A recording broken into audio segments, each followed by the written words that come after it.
అందరికీ నమస్కారం. గురుతత్వం ప్రేక్షకులకు విజ్ఞప్తి. జీ తెలుగు ఓంకారం వీడియోస్ మరియు గురుతత్వం ఛానల్ వీడియోస్తో ఫేక్ యూట్యూబ్ ఛానల్స్ మరియు ఐడీలు క్రియేట్ చేసి మిమ్మల్ని గురూజీ పేరు చెప్పి మోసం చేస్తున్నారు. గురూజీ ఎప్పుడూ ఫోన్ కాల్స్లో జాతకం చెప్పరు. గురూజీని నేరుగా కలవాలి అనుకుంటే బెంగళూరులో ఉన్న ఆయన కార్యాలయానికి వెళ్ళగలరు. మీకు ఆ వివరాలు జీ తెలుగు ఓంకారం కార్యక్రమంలో చూపించబడుతుంది. అదేవిధంగా గురుతత్వం వీడియోస్లో బెంగళూరు ఆఫీస్ ఫోన్ నెంబర్లు ఇవ్వడం జరుగుతుంది. ఇటువంటి మోసాలు జరిగినప్పుడు గురూజీకి కానీ గురుతత్వం ఛానల్కి కానీ జీ తెలుగు కార్యక్రమానికి కానీ ఎలాంటి సంబంధం లేదు అని గుర్తించగలరు. విశ్వావసో నామ సంవత్సర దక్షిణాయన వర్ష ఋతో శ్రావణ మాస శుక్లపక్ష త్రయోదశి సాయంకాలే చతుర్దశి పూర్వాషాఢ నక్షత్రం గురువారం. ఈరోజు విశేషమైన రోజు. ఈరోజు మనమందరూ కూడా గురువారం శుక్ర నక్షత్రంతో కలిసి వచ్చింది కాబట్టి ఈరోజు మనము ఓం లక్ష్మీనారాయణాయ నమః అనే నామాన్ని మంత్రబలంగా స్వీకరించి జపించాలి. ఇక అందరూ జపిద్దామా? ఓం లక్ష్మీనారాయణాయ నమః, ఓం లక్ష్మీనారాయణాయ నమః. అందరూ ఈ నామాన్ని జపించండి, చాలా మంచిది. లక్ష్మీనారాయణుల్ని మనం జపించడం వలన మనసు అంటే లక్ష్మి మనసు చంచలే లక్ష్మి అంటాం. లక్ష్మీదేవి ఒక చోటు ఉంటుందా? వెళ్తూనే ఉంటుంది, డబ్బున్నట్టే. అందుకే లక్ష్మి అన్నారు. వాళ్ళకి డబ్బుని లక్ష్మికి పోల్చారు. లక్ష్మి చంచలే అన్నారు, ఎందుకంటే ఒక చోటు ఉండదు. లక్ష్మియే మనస్సు అని అర్థం. ఆలోచనలు నారాయణ.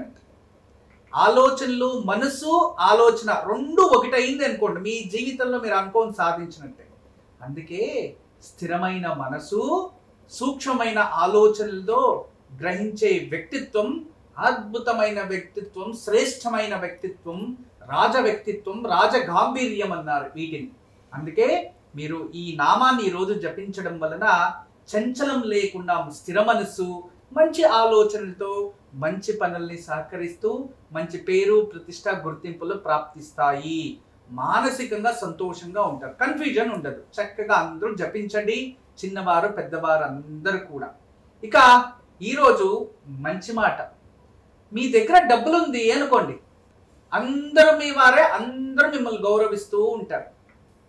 అదే ఇచ్చి మీరు ఎవరికైనా డబ్బులు సహాయం చేస్తారో అనుకోండి, వారు స్వీకరిస్తారో సంతోషమే. తదుపరి ఆ డబ్బులు మీరు అడుగుతారు అనుకోండి, ఇక ముఖం నల్లగా చేసుకొని జీవితాంతం వాళ్ళు మీ దగ్గర రాకుండా అయిపోతారు. వాళ్ళే శత్రువులు అనుకోండి, అంతే. జీవితంలో కుక్కలకి డాగ్స్ ఉంటాయి కదా, వాటికి భోజనం వేస్తే విశ్వాసంగా ఉంటాయంట. కానీ అందరూ కాదు, కొందరు మనుషులు ఏం చేస్తారంటే సహాయం కావాలి అన్నప్పుడు కాళ్ళని పట్టుకుంటారు.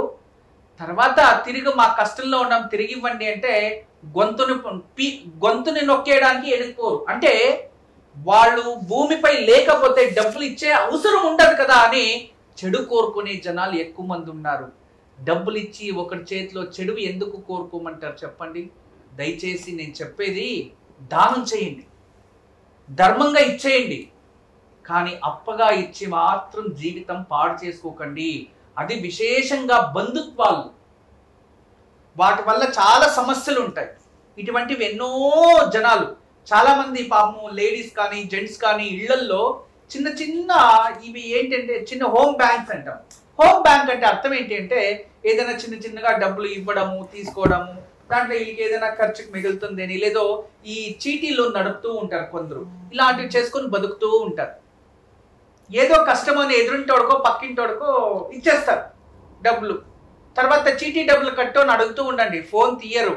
తర్వాత మీరు ఏదైనా అరిచి వేరే వాళ్ళకి ఇవ్వాలి కదా, మీరు ఏదైనా వాళ్ళని ఫోర్స్ పెట్టారనుకోండి, ఉన్నప్పుడు ఇస్తాం, నీ చేతిలో అయింది చేసుకోపో ఉంటారు. అంతే, ఇది ప్రకృతి. అర్థమైందా? అటువంటి నీచమైన దృష్టితో ఉన్న జనాలు చాలా మంది ఉన్నారు. దాని నుంచి వ్యవహారంలో జాగ్రత్తగా ఉండండి. అసలు వ్యవహారం చేసే వాళ్ళు కుడి చేయిని ఎడం చేయి నమ్మకూడదంట. అలా ఉంటేనే వాడు వ్యవహారం చేయగలరు, లేకపోతే అవ్వదు. అందుకే ఎప్పుడు కూడా వ్యవహారం ఇంటి బయట కుటుంబంలో వ్యవహారం పెట్టుకోకూడదు. కుటుంబంలో భోజనం తిన్నారా, వచ్చారా, ఉండారా, సంతోషంగా ఆనందంగా ఉండామా అని అంతే. కుటుంబంలో అదే ఉండాలి. కుటుంబ సభ్యులతో వ్యవహారం పెట్టుకున్నారో జీవితంలో సమస్యలు సృష్టి అయ్యాయి అని అర్థం. ఈ విషయాల్ని కాస్త జాగ్రత్తగా ఉండండి. ఎందుకంటే ఎప్పుడు కూడా మీ దగ్గర డబ్బు ఉంటే అందరూ గౌరవిస్తారు, సహాయం కోరి వస్తారు. మీ దగ్గర ఏమీ లేదు అనుకోండి, వాళ్ళ ఇంటికి కూడా పిలువరు. ఎందుకంటే పిలిస్తే ఎక్కడ సహాయం అడుగుతారో అని దూరంగా పెడతారు. చాలామంది అన్నా తమ్ముళ్ళు తోడు పుట్టిన వాళ్ళు అలా పెరిగి ఉంటారు. వాళ్ళ కర్మ ఏదో కష్టపడి అంతో ఇంతో డబ్బు సంపాదించుకుంటారు. వీళ్ళ కర్మకి ఉండేది పోగొట్టుకుంటారు, లేదా అనారోగ్యంకో అప్పుల పాలు ఇంకోటి ఏదో చేసుకుంటారు. బతకడానికి రాకుండా ఆస్తులు పోగొట్టుకుంటారు. అమ్మా నాన్న స్వర్గస్థులపై ఏదో 2-3 పిల్లలు ఉంటారు. ఆ పిల్లల్ని పిలిస్తే ఎక్కడ పెళ్లి చేయాల్సి పడుతుందో అని, ఆ పిల్లల్ని ఇంటికి పిలిస్తే వాళ్ళు ఏం సహాయం అడుగుతారో అని, లేదా ఆ కుటుంబ సభ్యులు మనతో కలుపుకుంటే రేపు మనపైన ఎక్కడ డిపెండ్ అయిపోతారో అని దగ్గరికి రానియకుండా పురుగుల కన్నా నీచంగా చూసే జనాలు మీ చుట్టుపక్కల మీ జీవితంలో మీరు చూసే ఉంటారు. అటువంటి జీవితము మీకొద్దు అనుకుంటే అటువంటి వాళ్ళని మీరు నిర్లక్షించండి. అటువంటి నెగిటివ్ థాట్, అటువంటి వాళ్ళ నుంచి మీరు దూరంగా ఉండాలి. వాళ్ళరో మా వాళ్ళు మమ్మల్ని పిలుస్తా లేదు అనో, మా వాళ్ళు మమ్మల్ని ఆదరిస్తా లేదు అనో ఇలా ఆలోచిస్తే మీరు జీవితాంతం ఏడుస్తూనే ఉంటారు. మీరే వాళ్ళని నిర్లక్ష్యం చేశారనుకోండి, మీరు ఆనందంగా ఉంటారు, మీరు సుఖంగా ఉంటారు. ఈ కాలంలో కొద్ది కాలంలోంచి కొన్ని వైరల్ అవుతూ ఉంటాయి మాటలు, ఇలాంటి మాటలు. నేను రీసెంట్గా విన్న మాట ఒకటి ఏంటంటే, ఆనందంగా ఉండాలి అంటే కుటుంబస్తుల నుంచి దూరంగా ఉండాలి అని ఒక పెద్దవాడు చెప్తుంది. మహా గొప్ప తల్లి. కుటుంబస్తుల నుంచి దూరం కాదమ్మా ఉండాల్సి ఉండేది, కుటుంబ సభ్యుల మాటల నుంచి దూరంగా ఉండాలని. కుటుంబ సభ్యుల నుంచి దూరంగా ఉంటే నువ్వు ఒంటరి కాక లేకపోతే సన్యాసినా చెప్పండి? కుటుంబం నుంచి దూరంగా ఉంటే నరకమే, అడవుల్లో బతకాలంతే. కుటుంబం అందరికీ కావాలి, అది వైకుంఠం కుటుంబంలో ఉంటే. కానీ కుటుంబ సభ్యుల మాటలు ఉంటాయి కదా, వాళ్ళు ఏదైనా మనల్ని అనేది, మనల్ని ఏదైనా బాధ పెట్టే మాటలు, ఆ మాటల నుంచి మనం దూరం ఉండాలి కానీ కుటుంబ సభ్యుల నుంచి కాదు. ఇలాంటి పెద్దవాళ్ళు ఎప్పుడు కూడా అంతో ఇంతో వయసైన వాళ్ళు ఏదైనా మాట్లాడితే అది జనాల్లో అలాగే ఉండిపోతుంది. దానికి కాస్త తెలుసుకొని మాట్లాడితే మంచిది అని నా విన్నపం.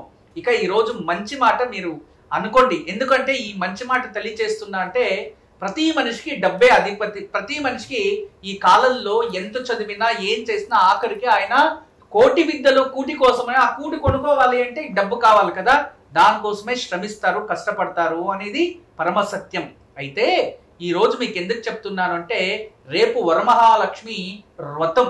ఈ వరమహాలక్ష్మి వ్రతం చేసేదే మా ఇంట్లో స్థిరలక్ష్మి ఉండాలని, మా ఇంట్లో ఆర్థికంగా అభివృద్ధి అవ్వాలని, గౌరవ ప్రతిష్టలు పెరగాలని, దారిద్ర్యం దూరమై మనం 100 మందికి భోజనం పెట్టే శక్తి ఉండాలి, ఎప్పుడు ఇంట్లో ఇల్లాలకి ఆభరణాలు ఉండాలని, పిల్లలకి ఎప్పుడు కూడా వాళ్ళకి వస్త్రాల్లో లోపాలు లేకుండా ఉండాలని, ఇంటికి ఎవరన్నా అతిథులు వస్తే అన్నం ఎప్పుడు మన ఇంట్లో ఉండాలని, ఎటువంటి ఆలోచన లేకుండా మన స్థాయికి తగినట్టుగా మనం జీవించడానికి వరమహాలక్ష్మి వ్రతాన్ని ఆచరించేది.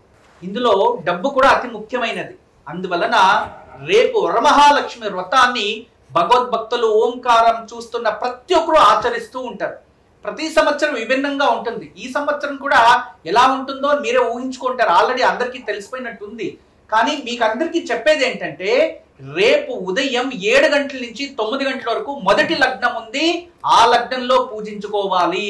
రెండో లగ్నం అంటే మధ్యాహ్నం 1:30 నుంచి 3 ఉంది. మాధ్యాహ్నిక పూజ అమ్మవారు స్వీకరించారు కాబట్టి ఉదయం చేయండి, లేదో బ్రహ్మ ముహూర్తంలో ఉదయం 4 నుంచి 6 గంటల లోపు ఆచరించవచ్చు, లేదు 7 నుంచి 9 గంటల లోపు ఆచరించాలి, లేదు అంటే సాయంత్రం గోధులి లగ్నంలో ఆచరించవచ్చు. ఈ సమయాన్ని చూసుకొని మీరు ఆచరించుకోండి. కానీ రేపు ఇంట్లో ఇల్లాలు భార్య భర్త సమేతంగా చేయాలని ఏం లేదు. ఇది కంప్లీట్లీ ఆడవాళ్ళు ఆచరించేదే. భర్త ఏ దేశంలో ఉన్నా విదేశంలో ఉన్నా భార్య ఈ వ్రతాన్ని ఆచరించవచ్చు. రెండోది, భార్య భర్తలు ఇద్దరు కూర్చొని కూడా ఆచరించవచ్చు. ఇంట్లో ఏదైనా ఆ స్త్రీ ఋతుస్రావంలో ఉంటే ఈ శ్రావణ మాసం ఆఖరి లోపు ఇంకొక వరమహాలక్ష్మి వ్రతాన్ని మీరు ఆచరించుకోవచ్చు. శ్రావణ మాసం పూర్తయ్యే వరకు మీకు కాలావకాశం ఉంటుంది కాబట్టి మీరు చక్కగా ఆచరించుకోవచ్చు. అలానే చెప్పి టాబ్లెట్ తీసుకొనేసి, లేదు ఇంకోటి ఏదో కల్మషాలు, ఇక లేదో టాబ్లెట్ తీసుకోనో, లేదో ఋతుస్రావంలో ఉన్నా ఎవరో చెప్పారు టీవీలో చేసుకోవచ్చు అన్నారు అని మీరు చేసుకున్నారు అనుకోండి, ఇక దానికన్నా వేదంలోనే చెప్పింది, శాస్త్రంలో చెప్పింది ఈ విషయాలు. దయచేసి అటువంటివి ఆచరించకూడదు, అది అనాచారం. అగ్నిని అంటే యజ్ఞంలో అవ్విస్సు చేసేటప్పుడు ఋతుస్రావంలో ఉన్న, వ్రతాలు ఆచరించేటప్పుడు ఋతుస్రావంలో ఉన్న, ప్రతిష్ఠ జరిగినప్పుడు ఋతుస్రావంలో ఉన్న, తర్వాత ఏదైనా మంత్రోపదేశం జరిగేటప్పుడు ఋతుస్రావంలో ఉన్న ఘోరమైన బ్రహ్మహత్య శాపం వస్తుంది. దాని నుంచి ఇటువంటి వాటి నుంచి చాలా జాగ్రత్తగా ఉండండి. మళ్ళీ రెండోది, దయచేసి ఈ కొట్లలో అమ్మేవన్నీ ప్రసాదాలు తెచ్చి దేవుడికి నైవేద్యం పెడితే స్వీకరించదు. మీరు భక్తి శ్రద్ధతో అంత పాలు పెట్టినా, భక్తి శ్రద్ధతో అంత బియ్యం పెట్టినా, భక్తి శ్రద్ధతో ఏ భక్షాలు మీరు తయారు చేసి పెట్టినా అమ్మవారు స్వీకరిస్తారు. దయచేసి అర్థం చేసుకోండి. బొబ్బట్లు చేయండి, అమ్మవారికి చాలా ఇష్టమైనది. అమ్మవారికి పాయసం చాలా ఇష్టం, మీరే చేయండి. పాలతో ఏదైనా పాయసం తయారు చేయండి. అంతేకాదు చెలివిడి తయారు చేసి పెట్టండి అమ్మవారికి, రవ్వుండ్లు తయారు చేసి పెట్టండి, నువ్వుల ఉండలు తయారు చేసి పెట్టండి. ఇవన్నీ 5 నిమిషాల్లో తయారు చేయొచ్చు.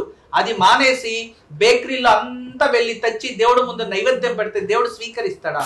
స్వీకరించడు. ట్రావెల్ చేసినది అంటే వేరే ఇంటి నుంచి ఈ ఇంటికి వచ్చిన ప్రసాదం నైవేద్యానికి నిషిద్ధం, శాస్త్రం చెబుతుంది ఇది.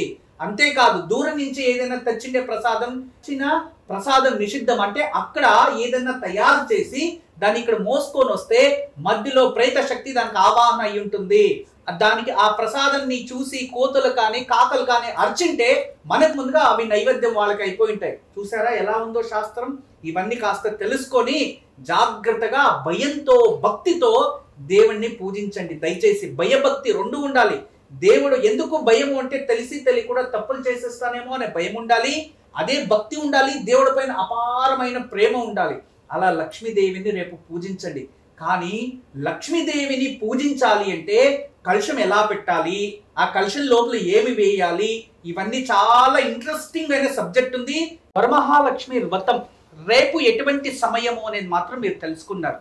కానీ వరమహాలక్ష్మి వ్రత కథలో ఎలా ఉంటుందంటే, ఇంటికి బ్రహ్మస్థానం కానీ ఏదైనా ఒక చోటు వరమహాలక్ష్మిని స్థాపిస్తే దానికి ప్రదక్షిణ చేసేలా వ్రతాలు చేయాలి అని వ్రత కథలో ఉంది. మనం ఏం చేస్తున్నాము, ఒక గోడకి తీసుకెళ్ళి పెట్టేసి ఆ గోడకి ప్రదక్షిణ చేయడానికి కాకుండా అమ్మవారికి నించున్న చోటు ప్రదక్షిణ చేసుకునేలా చేస్తున్నారు. నేను మీకు ఇచ్చే సలహా, ఇంట్లో ఎక్కడైనా పవిత్రమైన స్థానంలో చేయండి. దేవుడి గదిలోనే చెయ్యాలని ఏం లేదు, కానీ ఒక ప్రదక్షిణ వేసుకునేలా ఉంటే మంచిది అని నా విన్నపం. రెండోది, దేవుడికి మీరు వేసుకున్న అంటే చాలా మంది ఏం చేస్తున్నారు, ఎంత గొప్ప మహాత్ములు అంటే ఇక దాన్ని చెప్పలేకపోతున్నాను. చాలా మంది శారీస్ కొనుక్కోవడానికి వెళ్తారు, వరమహాలక్ష్మి వ్రతానికి శారీ కట్టాలని. ఆ శారీని తీసుకొని వల్లిపైన వేసుకొని తర్వాత అమ్మవారికి కడుతున్నారు. మీరు ఏమనుకుంటున్నారో ఆలోచించండి ఒక్కసారి. రెండోది, ఆడ శారీస్ వచ్చిన వాళ్ళంతా వల్లిపైన వేసుకొని చూసి పెట్టింటారు.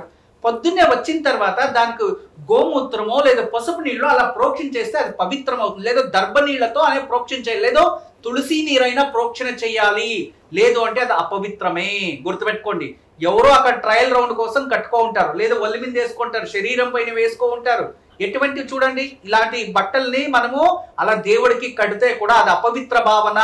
అందులో మీ పూజ చేసిన ప్రయోజనం ఉండదు. దాని నుంచి నీళ్లు ప్రోక్షణ చేసి చక్కగా అమ్మవారికి అలంకరించండి. మీరు కలశం పెట్టాలంటే కింద 2 అరటాకులు కంపల్సరీ ఉండాలి, అవి 2 పాదాలు.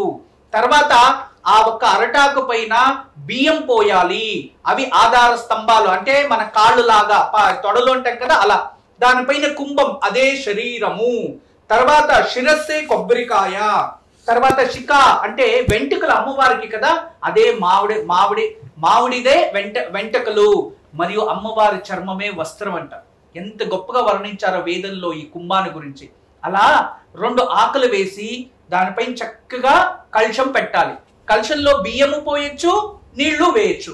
కానీ నేను చెప్పేది ఈసారి మీకు ఈ ఒక శుక్రవారం చతుర్దశి గడియల్లో ఉంది కాబట్టి ప్రత్యేకంగా మీరు ఈ రోజు చతుర్దశి గడియల్లో ఉంది కాబట్టి ప్రత్యేకంగా మీరు బియ్యం పోయండి. ఎందుకంటే సాయంత్రం పౌర్ణమి స్టార్ట్ అయిపోతుంది, రాత్రి. ఆ సమయంలో ఇంట్లో లక్ష్మి ఉంటుంది. చంద్ర సహోదరి ఏమమయే. ఇటువంటి చతుర్దశి రోజు రావడం మహా అద్భుతం. ఇది కొన్ని సంవత్సరాల్లోనే వస్తుంది. అంతేకాదు ఈ సమయంలో గోచార ఫలంలో గ్రహాలు కూడా లక్ష్మీదేవిని ఆకర్షించే అద్భుతమైన లక్ష్మీనారాయణ యోగంతో కూడి ఉన్నాయి గ్రహాలంది. అటువంటి అద్భుతమైన యోగం రేపుంది. అందుకే మీరు చక్కగా ఆ ఒక కలశాన్ని పెట్టి బియ్యం పోయండి. చంద్రుడు బియ్యం లోపలికి వేయాలి. పంచపల్వములు అంటాం. పంచపల్వములు అంటే చూడండి, గుర్తుపెట్టుకోండి. పంచపల్వములు అనగా మామిడి చిగుర్లు కొన్ని లోపలికి వేయాలి. తర్వాత ఉసిరికాయ చిగుర్లు కొన్ని లోపలికి వేయాలి. తర్వాత ఔదుంబర వృక్షము మేడి చెట్టు చిగుర్లు లోపలికి వేయాలి. తదుపరి వటావృక్షం అంటే ఇది మర్రి చెట్టు చిగుర్లు లోపలికి వేయాలి. బిల్వ దళాలు వేసేయాలి. ఈ 5 లోపల ఉన్నాయంటే పంచపల్వములు అని అర్థం. తర్వాత ఒక పిడికుడు నాణ్యాలు లోపల పెట్టండి. తదుపరి ఒక శంఖ లోపల పెట్టండి. శంకు చాలా శ్రేష్టమైనది. ఈసారి శంఖని లోపల పెట్టండి. తదుపరి 2 గవ్వలు లోపల పెట్టండి. ఒక పసుపు కొమ్ము లోపల పెట్టండి. అంత పసుపు కుంకుమము కట్టి లోపల పెట్టండి. ఇవన్నీ మంగళ ద్రవ్యాలు. మనకి లోపలున్న హార్టు అంగాలు ఎలా ఉంటాయి శరీరంలో, ఆ మంగళ ద్రవ్యాలంతా అంగాలు రూపం. తదుపరి మామిడాకు పెట్టి చక్కగా కొబ్బరికాయ పెట్టి అలంకరించి సింగరించి అమ్మవారికి చీర కట్టి పుష్పాలు పెట్టి అమ్మవారికి అత్యంత ప్రియమైన పుష్పము ఈ ఒక తామర పుష్పం చాలా శ్రేష్టమైనది.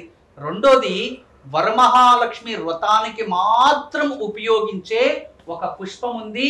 ఆ పుష్పము చాలా సువాసన, దానికి సర్పాలు కూడా ఆకర్షిస్తూ ఉంటాయి.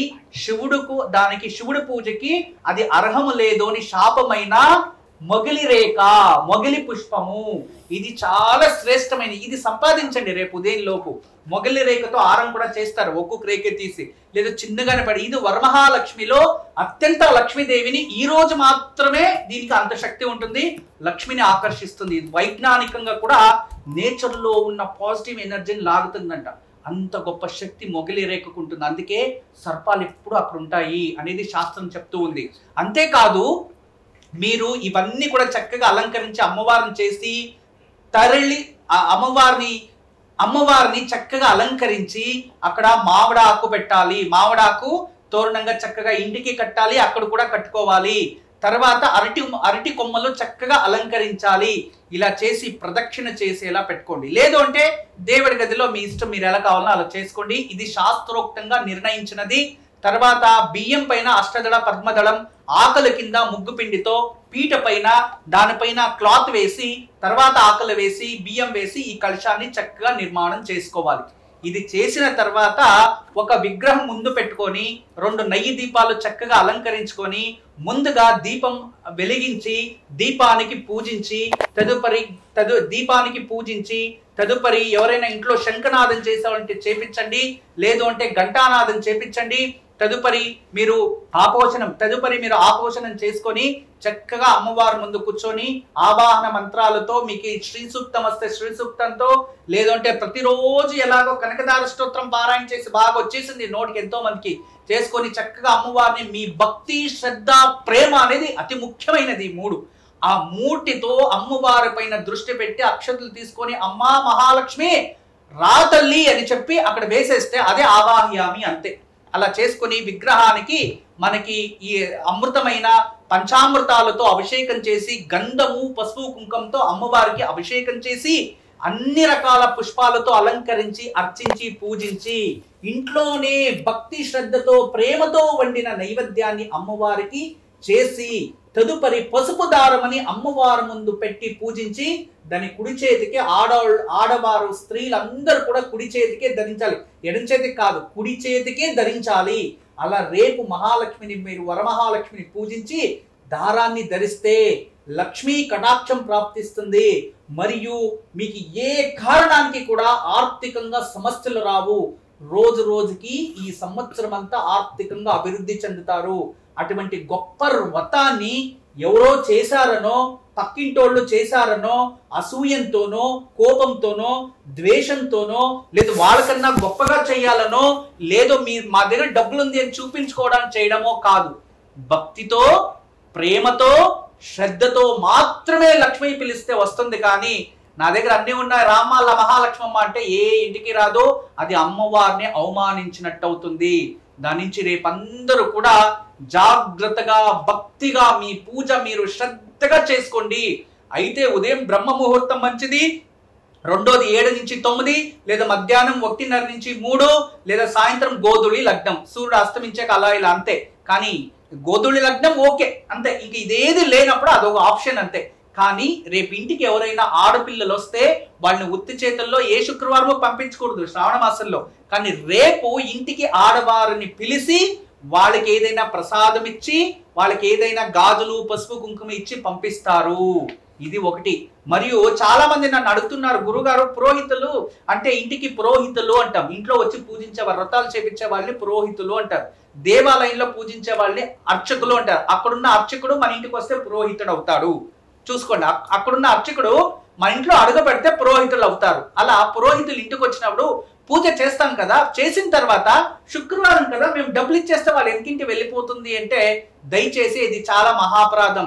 పురోహితులు వచ్చిన తర్వాత వాళ్ళు తృప్తి చెందేంత డబ్బులు మీరు ఇస్తేనే మీ పూజా ప్రతిఫలం. వాళ్ళకి డబ్బులు ఇవ్వకుండా స్వామి నెక్స్ట్ వీక్ ఇస్తాము అనుకోండి, మీ పూజ ఎప్పటికీ ఉండదు. ఏ వ్రతమైనా ఏ పూజమైనా యజ్ఞ యాగాదులైనా, ఎందుకంటే బ్రాహ్మణుడు తృప్తిగా వెళ్తేనే ఆ ఒక పూజా ఫలం మీకు ప్రాప్తిస్తుంది. బ్రాహ్మణుడు తృప్తి చెందలేదు అనుకోండి, పూజానో లేదు, మీరు ఏం చేసి ప్రయోజనం లేదు. ఇవన్నీ కూడా చాలా ఇంపార్టెంట్ అయిన థింగ్స్.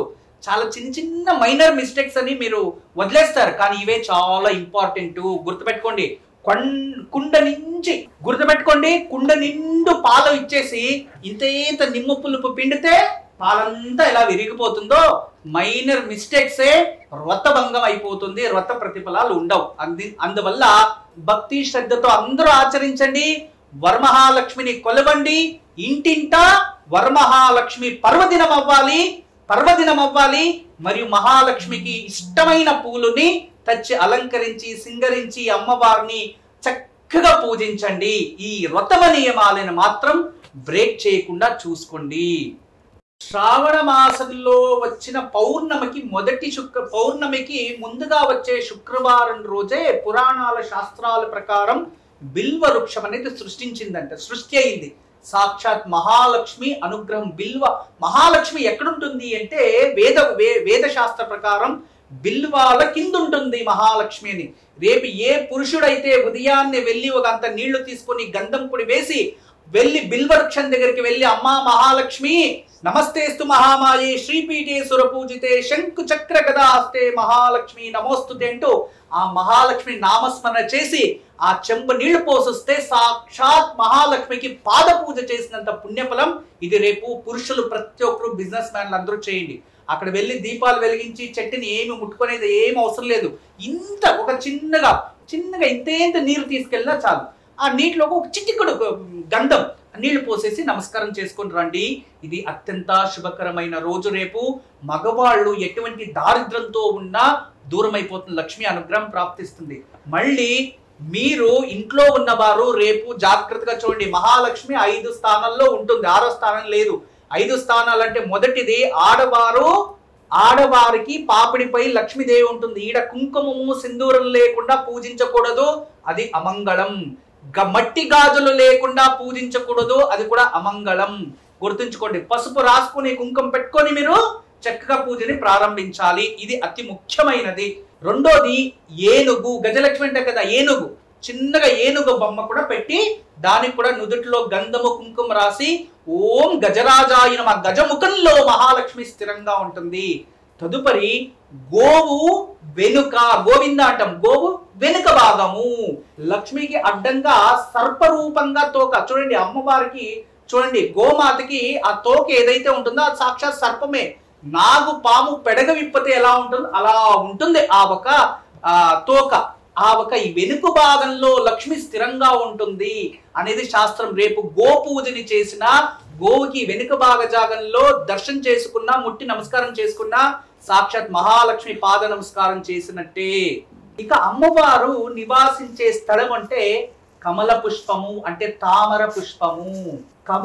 కొన్ని చోట్ల కమల పువ్వు అంటారు, కొన్ని చోట్ల కమలము అంటారు, ఇంకా కొన్ని చోట్ల తామర పువ్వు అని కూడా అంటూ ఉంటారు. దాని నుంచి లోటస్, ఇంగ్లీష్ లో ఒకేసారి చెప్పాలంటే లోటస్, బ్రహ్మకమలం, లోటస్ పై అమ్మవారు స్థిరంగా కూర్చో ఉంటుంది. అంటే లోటస్ లో మహాలక్ష్మి ఉంటుంది, తదుపరి బిల్వ దళాల కింద మహాలక్ష్మి ఉంటుంది. తదుపరి స్త్రీల పాపిడిపై లక్ష్మీదేవి ఉంటుంది. గోవు వెనుక భాగంలో లక్ష్మీదేవి ఉంటుంది. తర్వాత ఏనుగు ముఖంపై మహాలక్ష్మి ఉంటుంది. అలా రేపు వీటన్నిటిని కూడా ఒకే చోట పూజిస్తే సాక్షాత్ వరమహాలక్ష్మి మన ఇంట్లో వరాలు కురిపించేస్తుంది. ఇప్పుడు సజీవంగమైన గోవు దొరకలేదు అనుకోండి, గోవు మన ఇంట్లో ఉంటుంది, పూజించుకోండి. ఇక వేనుగుని వెతుక్కొని వెళ్ళే అవసరం లేదు. ఓకే, ఇవన్నీ కూడా ఇళ్లలోనే ఉంటాయి. ఏనుగుని వెతుక్కొని వెళ్ళే అవసరం లేదు. విగ్రహం తెచ్చి పెట్టుకొని పూజించండి. గోవుని విగ్రహం పెట్టుకోండి. బిల్వ దళాలు దొరుకుతాయి, కమల పుష్పం దొరుకుతుంది, నుదుటి పైన పాపడి మీదే ఉంటుంది, పెట్టుకొని లక్ష్మీదేవిని స్మరిస్తే చాలు. ఇవి రేపు కంపల్సరీ మన ఇళ్లలో ఉండాలి. ఇక రేపు ఉదయాన్నే వచ్చి ఈ వ్రతకథ వినాలి కదా, చాలా సూక్ష్మమైన కథ ఉంటుంది. దాన్ని రేపు వచ్చి తెలియచేస్తా. అందులోపల ఉదయాన్నే నేను చెప్పినట్టుగా అన్ని పూజలు చేసుకొని రెడీగా సిద్ధంగా ఉండండి. ఈ రోజు వ్యాపారవేత్తలు పర్టికులర్ గా ఈ రోజు సాయంత్రం నవగ్రహాలు ప్రదక్షిణ చేసి అందులో గురుగ్రహం ఉంటుంది. ఆ గురువుకి పసుపు రంగు అక్షతలు కానీ పసుపు రంగు పుష్పాన్ని కానీ వేసొస్తే మీ వ్యాపారం చక్కగా అభివృద్ధి అవుతుంది. అందరికీ నమస్కారం.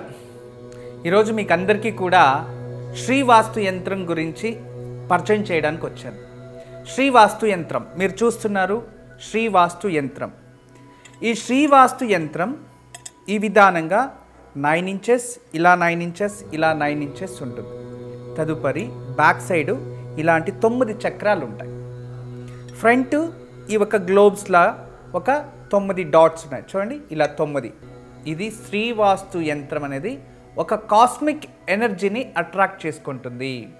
నెగిటివ్ ఎనర్జీని ఇంట్లో నుంచి బయటికి తరిమేస్తుంది. ఇది మీకు అందరికీ దానికి పరిష్కార మార్గంగా నేను ఇవి సూచిస్తున్నా. ఎందుకంటే చాలామంది పిల్లలు సరిగా చదువుతలేదు, ఇంకొకరు మా ఇంట్లో ప్రశాంతత లేదు, భార్యాభర్తల మధ్యలో సఖ్యత లేదు, దేవుడి గదిలో సరిగా పూజ చేయలేకపోతున్నా, ఇంట్లో ఏదో తెలియని బాధ అనిపిస్తుంది, మా ఇంట్లో ఎప్పుడు కూడా ఏదో తెలియని ఒక శ్మశానంకి వెళ్ళినట్టు అనిపిస్తూ ఉంటుంది, మా ఇంట్లో కలగానే ఉండదు ఎప్పుడు కూడా. ఇక మా ఇంటికి చాలామంది వచ్చిన వాళ్ళంతా వాస్తు దోషం అని చెప్తూ ఉన్నారు, మేము ఏం చేయాలి అని ప్రశ్నిస్తూ ఉండేవారు. వాళ్ళందరికీ కూడా ఒక మార్గోపాయం చాలా రోజుల తర్వాత రీసెర్చ్ చేసి ఇప్పుడు ఈ శ్రీవాస్తు యంత్రాన్ని మేము చూపిస్తున్నాం. ఈ శ్రీవాస్తు యంత్రాన్ని ఎప్పుడైతే ఎక్కడ ఫాల్ట్ అనిపిస్తుందో అక్కడ ఒక మేక కొట్టి తగిలించాలి, అంతే. పిల్లలు చదువుతా లేదు, చదివే రూమ్లో పిల్లలు ఏకాగ్రతగా చదవాలి అనుకుంటున్నారా, అక్కడ ఒకటి తగిలించండి. మీరు నిద్రించే ఒక రూమ్లో మాకు సరిగా నిద్ర వస్తా లేదు, పడుకుంటే చెడు కళలు వస్తున్నాయి, నిద్రించే గదిలో ప్రశాంతత లేదు అనిపిస్తుంది, అక్కడ ఒకటి తగిలించండి.